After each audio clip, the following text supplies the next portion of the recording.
අද අපි බලන්න යන්නේ નિરાයාසයෙන් කොහොමද තමන්ගේ කටට ආහාර වැටෙන්නේ හැටි. අපි බලමු කතන්දරේ.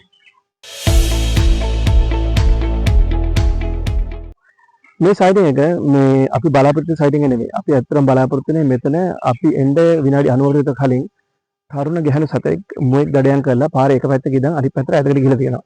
ඔයාලට මේ රූපවල පේනවා එයා ඇදගෙන ගිය පාර ඇහැ හුරුනා නම් ඕක ඉක්මනට පේනවා.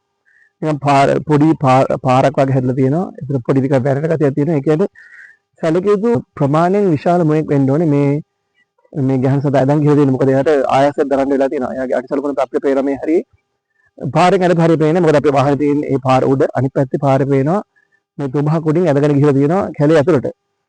මම ඊට පස්සේ අපේ හිටපු සංචාරකයන්ට කිව්වා මේ අවස්ථාවේදී තව විනාඩි අපි 30ක් විතර ගත කරමු. මොකද මෙයා මේ මුවාව අනුභව කරලා වතුර බොන්න එළියට එන්න ඕනේ. එහෙම වුණොත් එහෙම අපිට මෙයා බලා ගන්න හැකියාවක් තියෙයි කියලා වෙලා.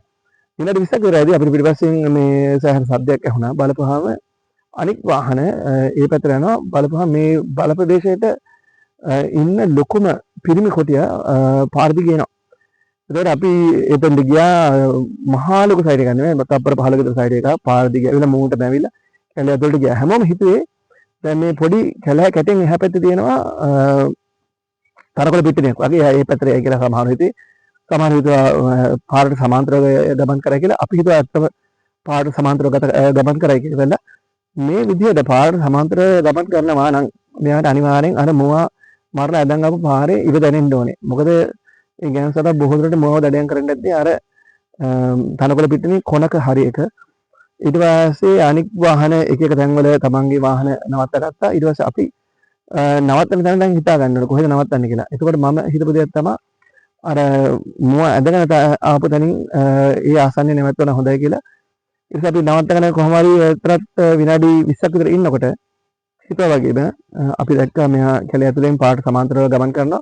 අපි තව වාහන වලට දැනුම් දුන්නා මෙතන ඇවිල්ලා පොඩ්ඩක් ඉන්න බලන්න පුළුවන් කියලා බලලා හිතුවා වගේම එයා ඇවිල්ලා ඒ ඉව කරලා ඒ ඉව අණුව හරියටම දෙපාරක් විතර බලලෙවලා තමන් ඒක සහතික කරගෙන පාර හරහා ගිහිල්ලා අර කුණ තියෙන පැත්තට ගමන් කරා. ඕක තමයි ජීවිතේ. ඒ කියන්නේ අර ගැහන සතා අමාරුවෙන් දඩයම් කරපෙතේ නුතින් සතා ඇවිල්ලා තමන්ගේ බලයේ හේතුවෙන් එයාට ඒක අනුභව කරන්න පුළුවන්. ඒකත් කැලේ නීතියක්.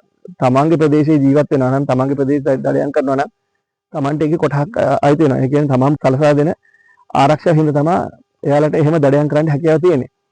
ඉතින් මම හිතනවා අද මේ වීඩියෝ එකේ කතාව කට්ටිය රස විඳින්න ඇති කියලා ඊළඟ වීඩියෝ එකේ හම්බෙමු. අයිබෝවන්.